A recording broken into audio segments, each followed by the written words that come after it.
Gus boleh enggak buka ujian nasional yang masih disegel? Semua guru bilang enggak boleh, itu kriminal kan. Ada satu guru yang bikin analogi agak kacau. Boleh saja. Wong ujian di kuburan saja dibocorkan para kiai enggak apa-apa.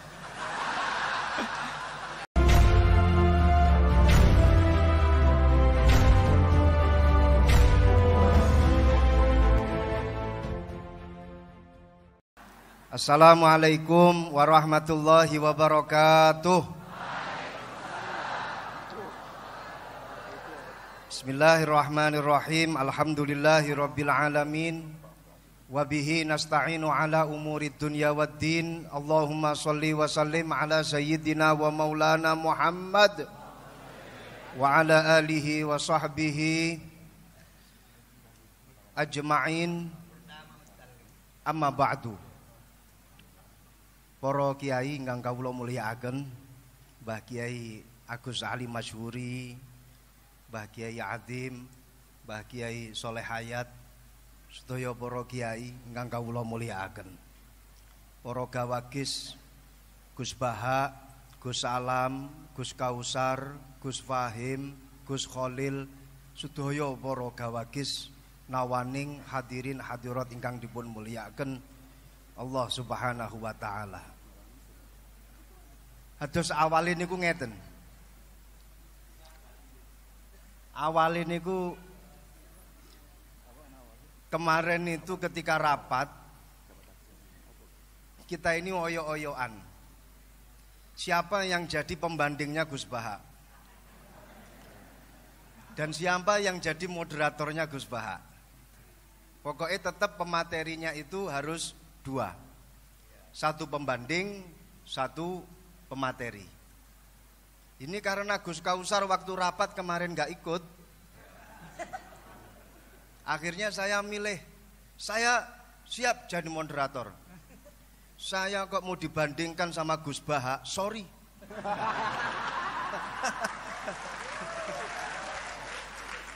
Bukan level saya. Bukan level saya siap jadi moderator. Saya kalau dibandingkan sama Gus Baha, itu sama saja kamu membandingkan bainas sama wasumuris sad. Kamu sama saja membandingkan antara langit sama sumur sad. Jadi akhirnya kemarin keputusan rapat, saya berhasil memegang tongkat moderator dan pembandingnya Gus Baha ini adalah Gus Kausar. Dan acara ini aneh, moderatornya ditaruh di tengah. Pematerinya yang pertama sudah paring dawuh Gus Kausar. Jadi nanti jenengan kalau ada pertanyaan kepada Gus Kausar monggo. Setelah itu nanti setelah saya nanti Gus Baha. Jadi saya posisi moderator dan alhamdulillah ketika kemarin rapat, saya berhasil menentukan diri sebagai moderator. Salah dhewe Gus Kausar mboten hadir ketika rapat. Dan ini memang cepet-cepetan kemarin. Ketika rapat itu cepet-cepetan. Saya bilang kepada Mas Dosi, saya harus moderator. Bukan bandingan saya itu Gus Baha. Sorry. Sehingga saya ini tugasnya untuk menghidupkan acara ini, sedangkan Gus Kausar nanti yang insya Allah akan dihisap oleh Gus Baha.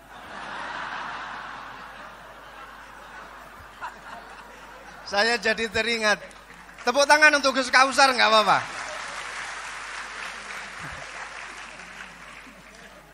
Saya jadi teringat di dalam kitab Yaqutun Nafis, Syarah Yaqutun Nafis. Itu ada satu cerita yang ditulis oleh Al-Habib Ahmad Umar Asyatiri. Habib Ahmad bin Umar Asyatiri ini diperintah oleh gurunya Al-Habib Abdullah bin Umar Asyatiri. Habib Abdullah Asyatiri romonipun Al-Habib Salim Asyatiri, Al-Habib Hasan Asyatiri. Beliau nulis kitab Yaqutun Nafis. Kitab ini disyarahi oleh putra beliau yang bernama Muhammad bin Ahmad Asyatiri. Di situ beliau menceritakan ada seorang sayyid ini punya dua amat. Suatu ketika dua amat itu diajak tidur bersama. Amat, saya tidak akan menjelaskan amat itu apa dan apa yang dilakukan oleh Sayyid dengan kedua amat itu. Tapi yang jelas ini bukan kasus milkul yamin yang ada di Jogja, lain. Ini dua amat betul-betul difungsikan oleh seorang Sayyid tadi itu. Ketika dua amat itu sudah tidur di samping kanan kiri si Sayyid, amat yang sebelah kanan itu berusaha menghidupkan apa yang sebelumnya itu masih tidur. Enggak usah saya sebut. Setelah yang mati sebelumnya itu hidup, amat yang satunya yang sebelah kiri itu langsung naik ke atas dan menikmati yang sudah hidup tadi itu. Akhirnya kedua amat itu berdebat. Kamu kurang ajar. Kok sudah bisa memakai padahal saya yang menghidupkan. Di dalam bab Ihyaul Mawat, barang siapa yang menghidupkan bumi yang masih mati, maka dia berhak untuk SHM. Berhak untuk punya surat hak milik itu. Amat yang kedua bilang, enggak bisa. Di dalam babus soed, kalau kita sedang berburu, siapapun yang berburu, tapi kalau dia yang mengenai sasarannya, maka dia yang menikmati. Ini kedua amat berdebat. Yang satu dengan hujah Ihyaul Mawat, yang satu dengan hujah babus soed. Dua-duanya kemudian eker-ekeran, dan alhamdulillah si Sayyid paham dengan bahasa fikih, paham dengan pembahasan fikih. Alhamdulillah kedua amat tersebut kemudian dibebaskan, dimerdekakan oleh si Sayyid. Nasib saya dengan Gus Kausar sama. Saya yang Ihyaul Mawat, beliau yang soed. Saya yang menghidupkan, beliau nanti yang menikmati Gus Baha.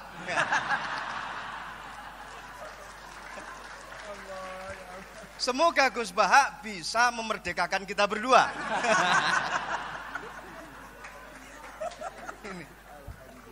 Jadi awal saya dijadikan sebagai dijadikan sebagai pembanding, moh tenan.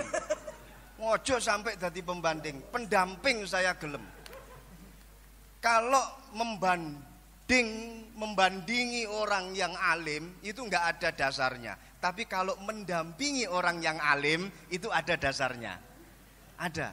Jadi kayak Gus Kausar ini nanti hisabnya lebih berat bila dibandingkan dengan saya. Karena beliau memposisikan diri sebagai pembanding, saya pendamping. Kalau pendamping berarti dapat ganjaran karena mendampingi Gus Baha. Jelas mujalasah ma'al ulama ini jelas ayu julasa una khair ya Rasulullah. Jalsah yang bagaimana yang bagus ya Rasulullah? Dijawab yang pertama, jalsah yang bagus man dzakarakumullah ru'yatuhu. Kamu kalau melihat orang itu terus ingat kepada Allah, kamu berarti dalam jalsah yang bagus. Lah panjenengan lihat Gus Baha kan langsung ingat kepada Allah. Minimal kerentek nang jero ati, kok yo enek makhluke Gusti Allah kaya kene iki.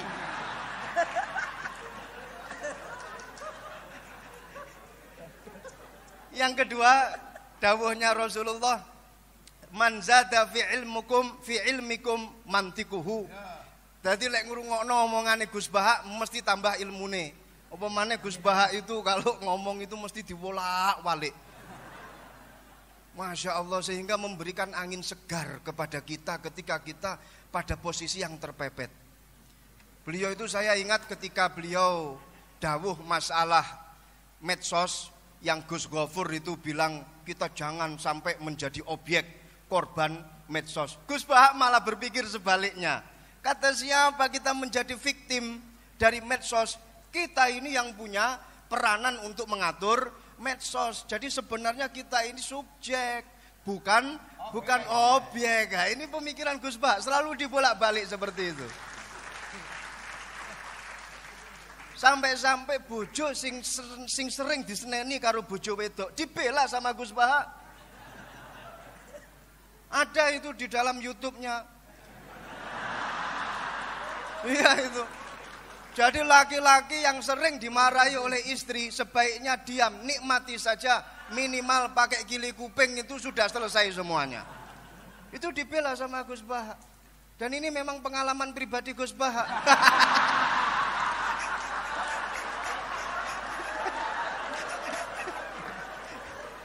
Itu yang saya herankan. Ngono kuwi lho ya nemu dalile. Inna aksara ahlil jannah al-bulhu. Ngono ya digawe. Sesungguhnya penduduk terbanyak di surga itu wong-wong goblok. Ya Allah, sampai wong goblok ya dibelani karo Gus Baha. Jadi memberikan angin segar kepada kita-kita yang bodoh. Kelak nanti di akhirat kita akan reunian di surganya Allah. Amin, amin. Jadi ini saya melihat beliau ini sudah ahlul hikmah. Tapi bukan hikmah masalah perdukunan, bukan. Ahlul hikmah. Sudah at-takamul fil fahmi al-aqiq wal ma'rifah wal khibrah. Jadi antara pemahaman beliau dengan ma'rifat beliau, muga-muga dadi wali, minimal wali murid, dan juga khibrah pengalaman beliau ini sudah tampak semuanya. Ini intelektual yang sebenarnya ya seperti Gus Baha ini. Jadi nggak usah melihat casingnya saja, yang penting pulsanya. Nggak usah melihat casing. Beliau ini adalah the real intellectual person who engage in critical thinking, research, and reflection about society. Rodok lali nih. Ini Gus Baha ngene niki. Jadi duwe pemikiran kritis, terus matur ngoten duwe pengalaman, sampai pengalaman karo bojo ya sak pirang-pirang, diseneni bojo ya tetep meneng wae. Muga-muga dikancani karo singa loro kaya dene Imam Ahmad Al-Badawi. Beliau ini kemana-mana selalu bawa pengawal. Yang mutu-mutu ini bawa pengawal. Sudah itu sebagai pengantar pendamping. Sekarang kita masuk pada materi inti. Monggo Gus Baha, jenengan mau ngomong apa saja monggo. Mau mengkonter apa yang telah didawuhkan oleh Gus Kausar, saya malah alhamdulillah. Silahkan, saya hanya sekedar wasilah menghidupkan acara ini saja. Dengarkan baik-baik, HP di silent. Ya, kalau kentut usahakan jangan sampai bersuara. Usahakan jangan sampai mambu entute. Kepada beliau kami persilahkan. Tepuk tangan, nggak apa-apa, nggak apa-apa, nggak apa-apa.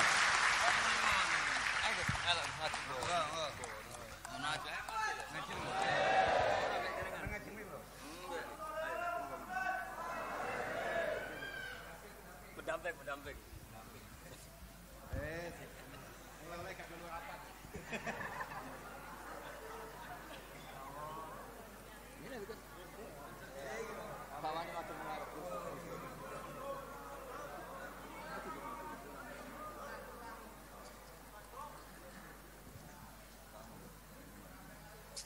Assalamualaikum warahmatullahi wabarakatuh.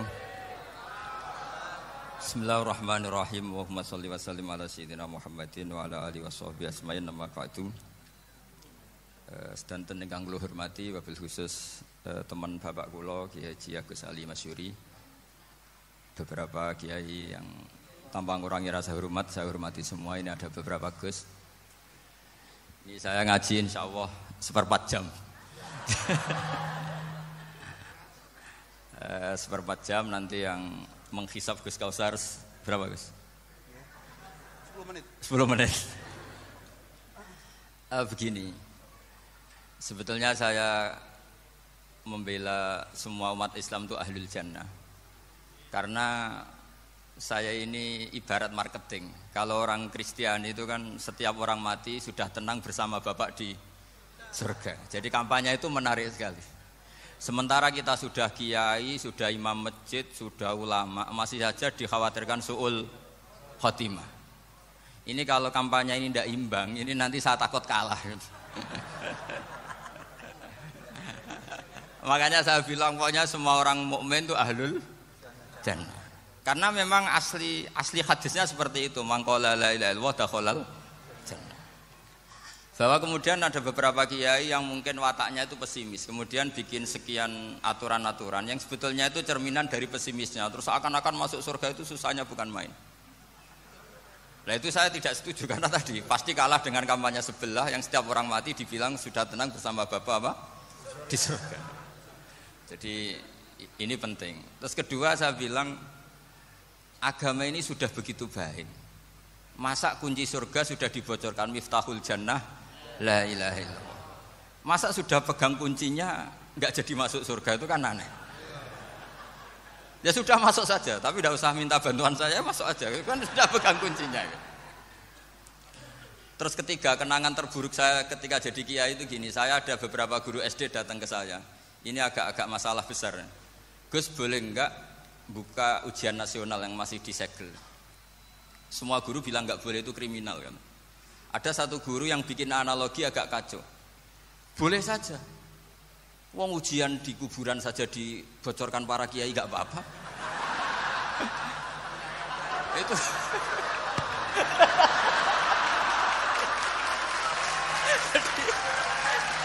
tapi ini kriminal ya. Perhatian kepada kiai, nggak boleh memukul pemateri.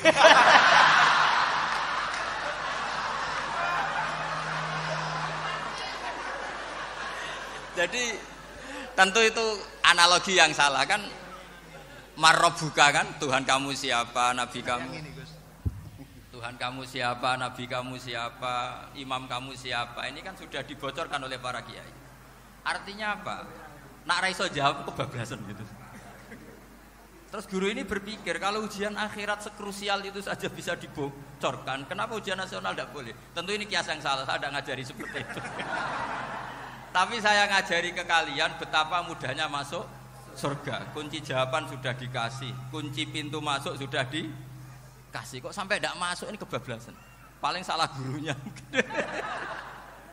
Jadi ini kenapa saya sering cerita orang mukmin semuanya itu min ahlil jannah, itu saya jamin. Sama tidak usah takut su'ul khotimah, tidak usah takut berlebihan seperti itu. Karena setahu saya, setidaknya saya mewakili ulama zaman ini, rata-rata guru kita ini bermadzhab Syadzili dalam berkeyakinan berpikir tentang Allah. Di antara ini yang mulai saya ngomong serius, supaya tadi kan guyonannya sudah diambil Gus Reza sama Gus Kausar. Saya tahu kenapa mereka guyon, kalau ngomong serius takut kalah sama saya.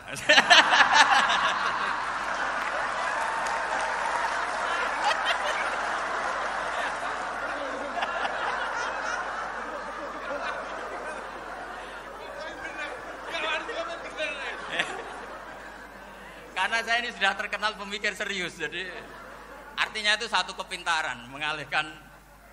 Ya, oh ya, sudah itu satu kecerdasan. Tidak hanya ngalim tapi betul cerdas. Jadi itu bukti beliau-beliau ini cerdas itu. Saya berpikir begini, ini madzhab Syadzili. Kita semua tentu Syadzili karena kita semua ngaji kitab hikam. Kita tahu kitab hikam itu muridnya Abul Abbas Al-Mursi. Abul Abbas Al-Mursi muridnya Syekh Abil Hasan apa? Asy-Syadzili. Saya masih ingat betul makalah itu dan saya ulang-ulang. Setiap saya ngajar di sarang saya ajarkan itu. Kilali kata Abul Hasan Asy-Syadzili, saya pernah dapat hatif, dapat semacam ilham. Apa makna min syarril waswasil khannas?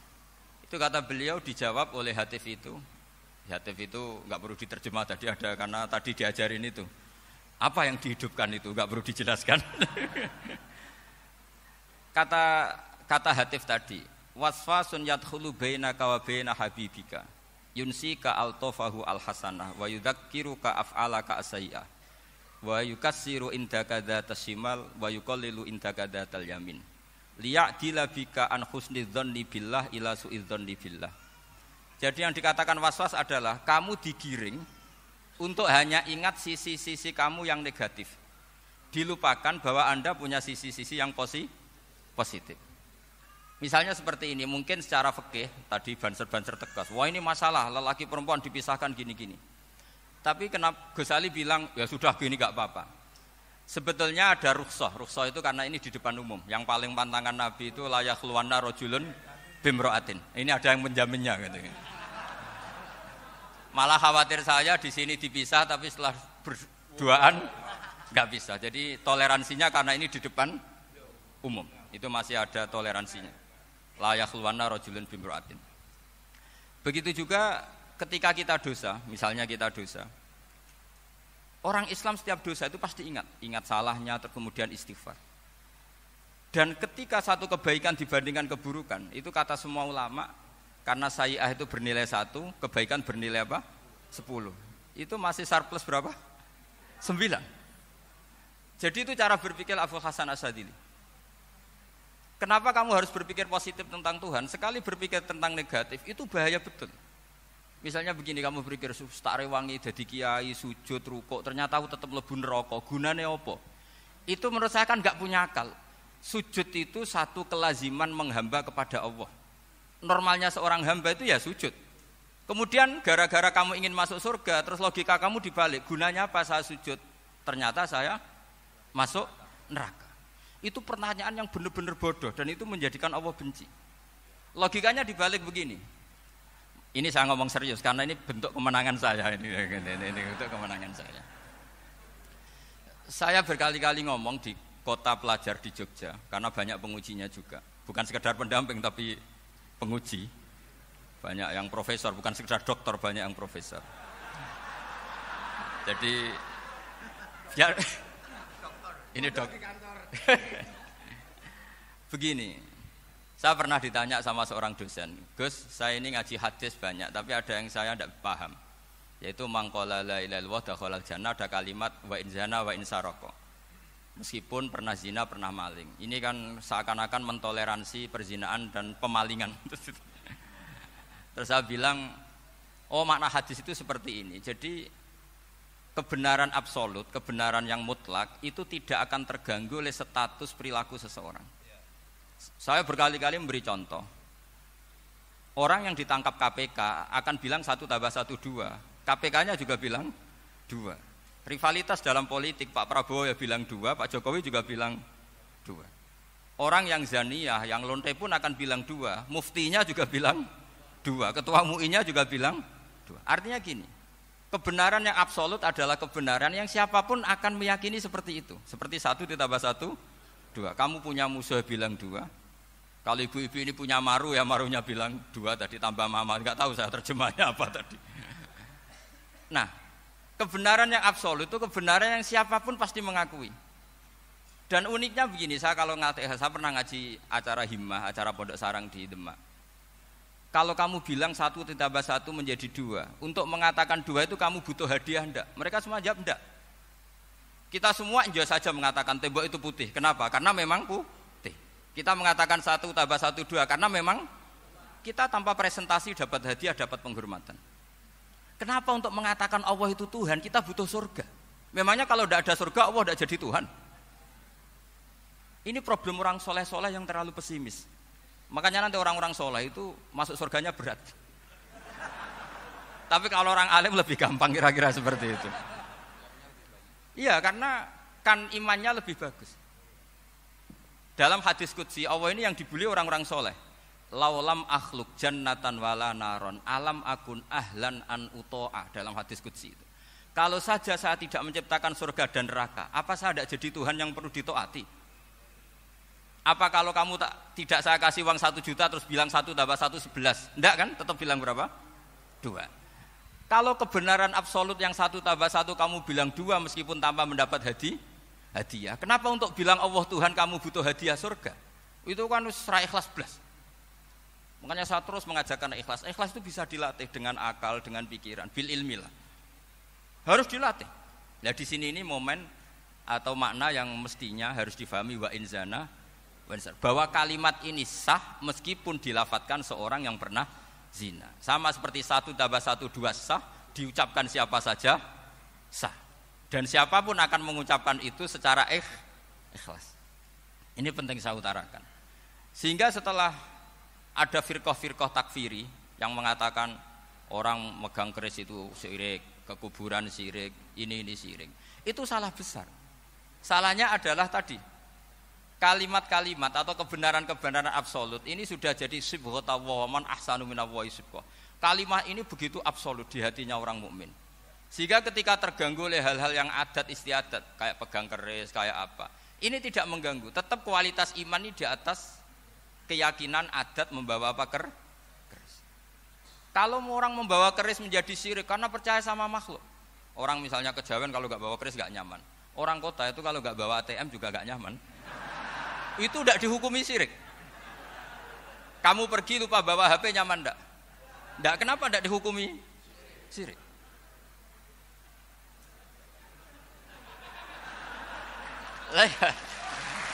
Jadi ini logika-logika. Jadi makanya ini Gus Reza boleh ngeritik saya. Saya itu berkali-kali bilang, saya termasuk ulama yang mau bikin gerakan cangkem elek. Karena nanti kalau saya nisbatkan ke Rasulullah itu tidak pantas, karena Nabi ahsanan nasi khalqaw wa khuluqa. Tapi saya siap jadi bempernya Rasulullah Shallallahu Alaihi Wasallam. Pernah ada diskusi di Jakarta, ini kisah nyata. Apa dalilnya setelah sholat salaman? Mana hadisnya? Itu dijawab hadisnya tentu kita kesulitan. Kalaupun ada hadisnya dhaif semua yang masalah musafahah. Akhirnya mau tidak mau dijawab pakai cangkem elek. Boleh enggak kamu setelah salam nyalain HP yang off? Boleh. Boleh enggak ke kamar mandi? Boleh. Oh berarti kencing boleh, nyalain HP boleh, yang enggak boleh itu ingat Allah. Karena mereka mengkritik wiridan, ngeritik salam. Akhirnya mikir deh. Ada enggak hadisnya orang setelah sholat nyalain HP? Enggak ada kan? Tapi mereka nyalain HP enggak hambatan, tapi untuk salaman masalahkan. Ke kamar mandi boleh, tapi untuk wiridan enggak boleh. Akhirnya mereka sadar, oh iya. Lama-lama dibisi gini yang kelompok itu. Kamu itu korban aliran supaya kamu enggak ingat Allah, ingatnya HP-nya.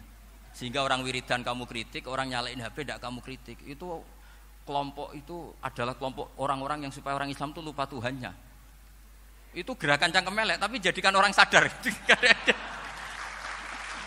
Jadi ini penting. Jadi kalau kamu tidak bisa bela agama dengan jalan yang lurus karena tidak bakat gitu, nggak apa-apa pakai cangkem elek tadi. Karena nggak mungkin gerakan ini dinisbatkan kepada Rasulullah Shallallahu Alaihi Wasallam. Kalau soal sanad, saya punya sekian sanad tentang itu, tapi tidak usah kamu ikuti. Ada orang tanya, ya Pak Kiai kalau setan dibakar di neraka panasan enggak? Ya panasan. Lo kan setan dari api, ngapain harus panasan? Kan materinya sama. Terus Kak Kiai tadi gak kesulitan, dia ngambil pasir, disawero di wajahnya. Wah sakit Kiai, kamu kan dari tanah, kena tanah kok. Jadi itu ada sekian, artinya gini ya, kalau kesulitan jawab pakai baik-baik ya sudah pakai cangkem elek itu aja kan. Tapi tentu kan gerakan ini tidak mungkin dinisbatkan kepada para nabi. Tapi saya pastikan meskipun nggak bisa dinisbatkan kepada para nabi dari segi cangkem elek tadi, tapi secara semangat itu sama. Saya punya sekian contoh. Benar Gus Riza tadi gojok saya ngawur-ngawurnya itu masih punya sana. Itu pas saya ngawur pun masih punya apa? Sana. Nabi Ibrahim itu ketika faja'alahum juzatan illa kabiralahum itu si berhala paling besar dikasih kapak. Ketika mereka geger, ini siapa yang memecahkan berhala-berhala kecil? Kata mereka, sami'na fata yadhkuruhum yuqalu lahu Ibrahim. Ya kira-kira Ibrahim lagi. Terus Ibrahim didatangkan, siapa yang melakukan ini semua? Ini jawaban Nabi Ibrahim, bal fa'alahu kabiruhum hadza. Ya tanya yang bawa pedal, saya kan enggak bawa. Terus kata orang-orang, otak kamu itu di mana? Masa berhala disuruh nanya, kan enggak bisa ngomong. Ibrahim kembalikan, uffil lakum walima ta'buduna min dunillah. Lalu otak kamu di mana? Sudah tahu enggak bisa ngomong kok disembah gitu. Itu ada kata uffin loh. Uffin itu kalau diterjemah kira-kira ya agak-agak jancuk gitu. Kira-kira seperti itu. Ya kira-kira seperti itu. Jadi sekarang dalilnya jancuk apa Gus?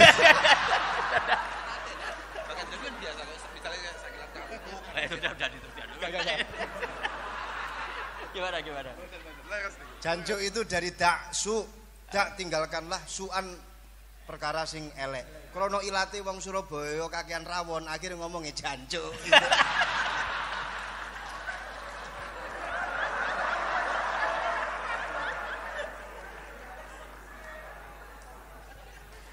Jadi mulai dulu melawan kebatilan itu harus pakai logika yang vulgar.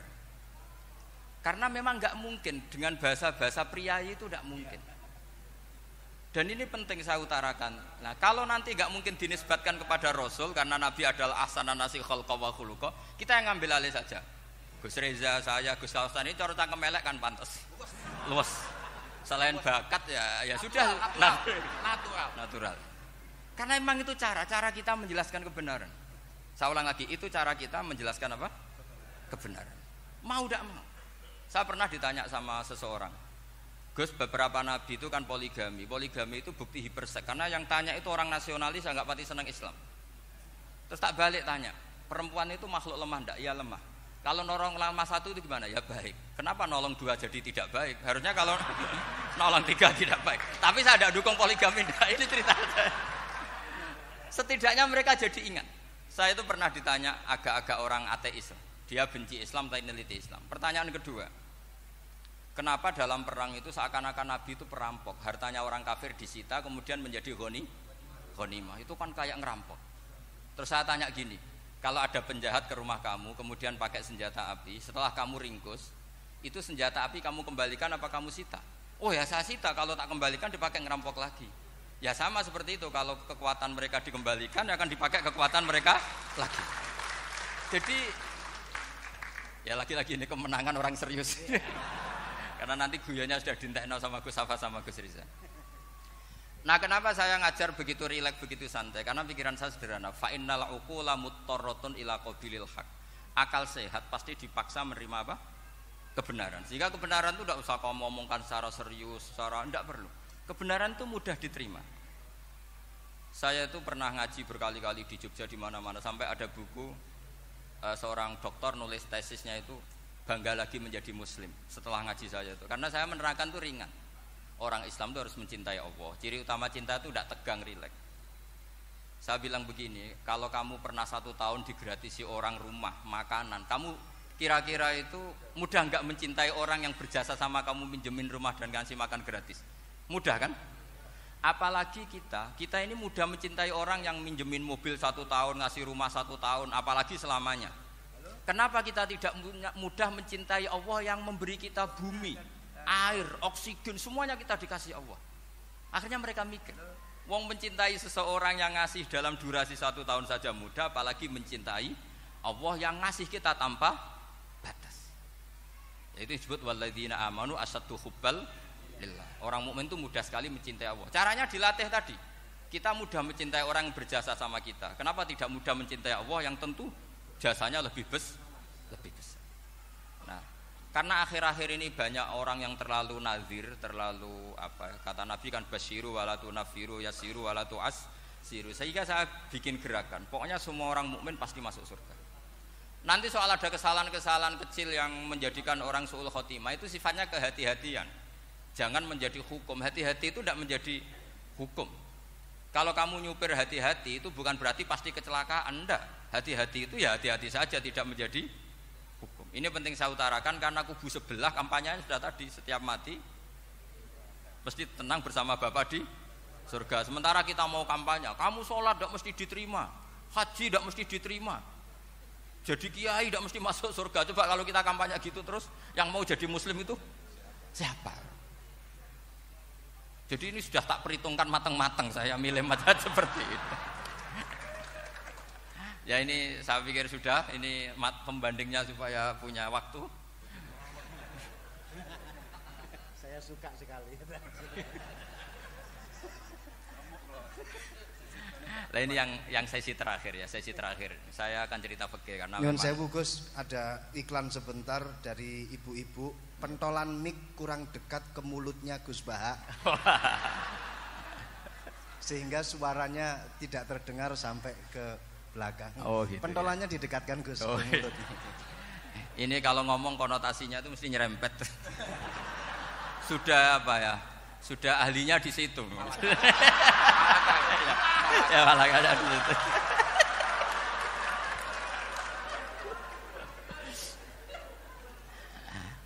Dalam sesi terakhir saya cerita pentingnya pembanding. Imam Rafi'i itu yang ngarang kitab Muharrar. Kitab Muharrar ini adalah ringkasan dari kitab Al-Wasit. Al-Wasit itu karangannya Imam Ghazali. Al-Wasit sendiri ini khas ngaji NU, karena NU maknanya Nahdlatul Ulama, gerakan para ulama. Jadi kalau nggak ngerti alim-alim seperti itu ya ada NU. Sebenarnya sampai itu pasnya Nahdlatul Ummah, gerakan umat. Tapi kan sudah jadi partai politik Nahdlatul Ummah. Karena yang katakan NU itu Nahdlatul Ulama, gerakannya para ulama. Imam Rafi'i itu berpendapat sujud itu cukup pakai batuk, pakai jidat. Itu dalam kitab Muharrar. Wal asoh anna sujud yasihu mau cukup biwatil jabhah. Ketika Imam Nawawi mentasih kitab Muharrar namanya Minhajut Thalibin, itu mengkritik Imam Rafi'i. Kata beliau, sujud itu untuk sah harus melibatkan 7 anggota karena berdasar hadis umirtu an asjuda ala sapati a'zumin, yaitu al jabhah wal yaden warukbaten wal qadamen, yaitu jabhah 2 tangan, 2 lutut dan 2 qadamen. Akhirnya saya ngecek di kitab asli Imam Rafi'i termasuk Ashabut Tarjih dan Imam Nawawi. 2 orang ini khilaf. Kan nggak mungkin kita sebagai musahihnya karena yang khilaf ini 2 ulama besar, satu Imam Rafi'i, satu Imam siapa? Nawawi. Kita tidak bisa hanya ngikuti Fathul Mu'in yang mengatakan idza ikhtalafan Nawawi war Rafi'u quddiman Nawawi, tidak bisa karena Imam Nawawi ini sering nginduk sama kitabnya Imam Rafi'i karena senior Imam Rafi'i. Setelah saya cek di kitab kitab asli Mamba ya, satu sumbernya semua madzhab apa? Syafi'i. Ternyata Imam Syafi'i nak ngendikan hanya begini. Wa uhibbu, saya suka setiap orang Islam sujud itu melibatkan 7 anggota karena itu aman, pasti sah. Tapi wayah tamilu kata beliau, tapi mungkin saja sujud hanya watul jabah itu sah. Kenapa kata Imam Syafi'i? Liqaulihi sallallahu alaihi wasallam atau li du'aihi apa sallallahu alaihi wasallam fi sujud sajadalaka wajhi wa sam'i wa basori. Nabi ketika sujud itu hanya berdoa, ya Allah sujud kepada engkau wajhi wa sam'i wa basori. Nabi tidak menyebut wayadi wa rukbati wa qadami. Sehingga saya berkali-kali bener kata Gus, saya ini pembela umat sing sujude 7 anggota ya tak lem pantes dadi Rais Suriah. Gitu. Yang sujude bathuk tok ya tetap sah ngikuti mazhabnya Imam Rafi'i. Meskipun itu tidak saya anjurkan. Tentu tidak saya anjurkan. Alasannya Imam Syafi'i tadi, Rasulullah pernah berdoa dengan kata-kata sajadalaka wajhi, bukan diteruskan wayadi warubati wakoda. Sehingga fal khilaf huna bakin ala khiddati kalau dalam bahasa fikih. Khilaf biar tetap sesuai aturan khilaf masing-masing. Enggak perlu kamu menggugurkan pendapat Rafi'i yang mengesahkan sujud hanya pakai jabah. Ini penting karena tadi seperti saya katakan, yang sujud anggota pitu ya masuk swarga mergo pintere. Sing nganggo bathuk tok yang mlebu swarga mergo gobloke tadi karena aksaru ahlil jannah al-bulbu. Nah ini mazhab saya. Jadi saya itu ingin umat Islam itu baik-baik saja. Ya. Karena enggak mungkin lah kita enggak bela Islam di zaman akhir, enggak mungkin karena di kubu sebelah kampanyenya sudah seperti itu. Kalau kita ngomong ikhtiyat, kiai ra mesti mlebu swarga, sing salat ngethuk ra mesti husnul khotimah. Wah akan jadi repot. Saya ini pengagum teori ikhlas. Dilatih bil ilmi, saya ulang lagi, dilatih bil ilmi. Saya ini malu. Malunya tadi, saya mengatakan 1 tambah 1 2 itu meskipun tidak ada yang memberi hadiah tetap saya katakan 2. Saya mengatakan air itu dingin, tidak ada yang ngasih hadiah, saya akan bilang kalau air itu dingin, kalau api itu panas. Untuk hakikat-hakikat seperti itu saja saya jujur tanpa ingin imbalan. Tapi ketika hakikat mengenai Allah kok saya minta imbalan surga dan neraka, ini apa-apaan? Kira-kira gitulah, Rais Suriah macam apa gitu.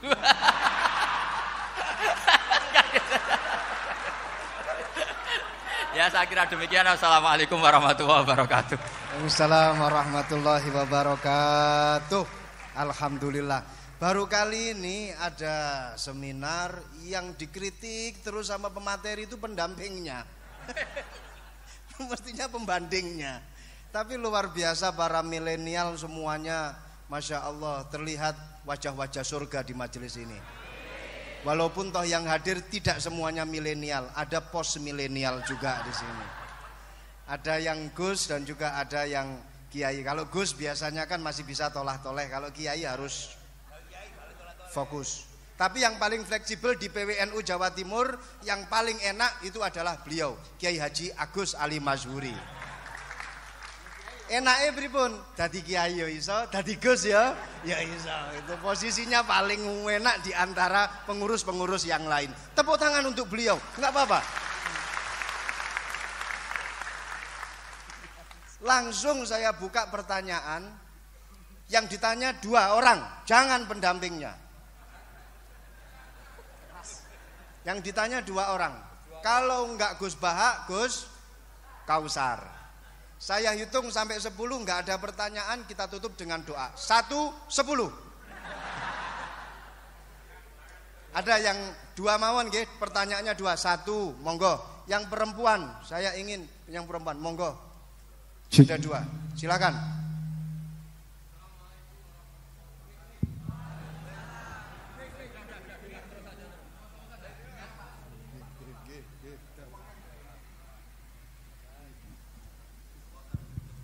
Bismillahirrahmanirrahim.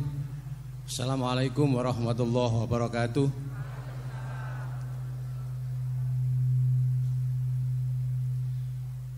Yang saya ingin tanyakan kepada Gus Baha, saya itu sering ngaji lewat YouTube panjenengan Gus.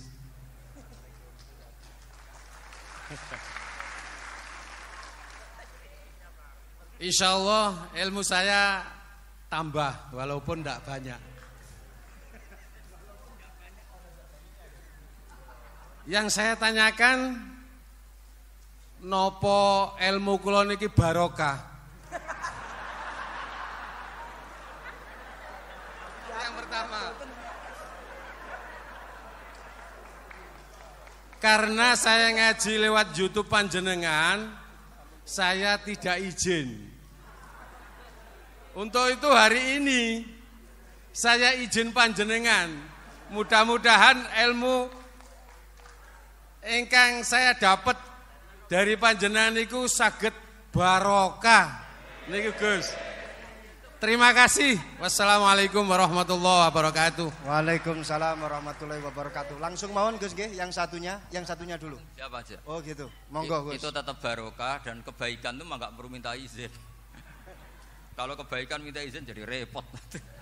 Jadi kalau dalam kitab fikih disebut iktifaan bil idzni syar'i, karena syara akan selalu memberi izin sama kebaikan. Itu udah hanya masalah YouTube sampean. Tadi melihat wajah Gus Ali ibadah, pamit dulu.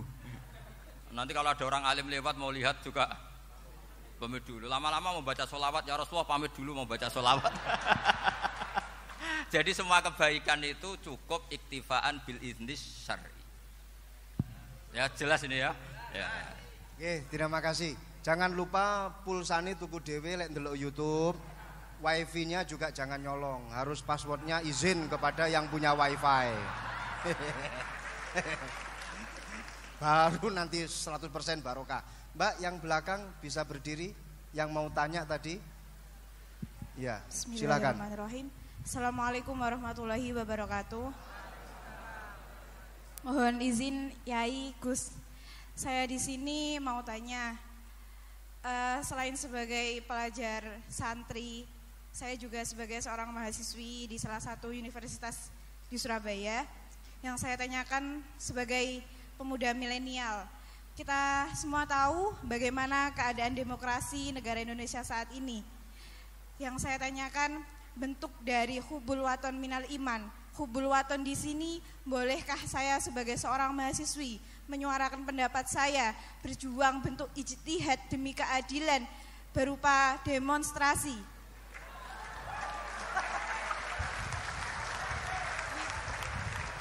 Ngapunten. Yang saya tanyakan di sini, bagaimana menurut Gus, apakah saya melakukan demonstrasi ini sudah baik atau sangat baik atau mungkin perlu dikaji kembali? Terima kasih. Wassalamualaikum warahmatullahi wabarakatuh. Hubungan antara demonstrasi dan hubbul wadon minal iman. Hah? Oh ya, hubbul wadon minal iman. Monggo Gus.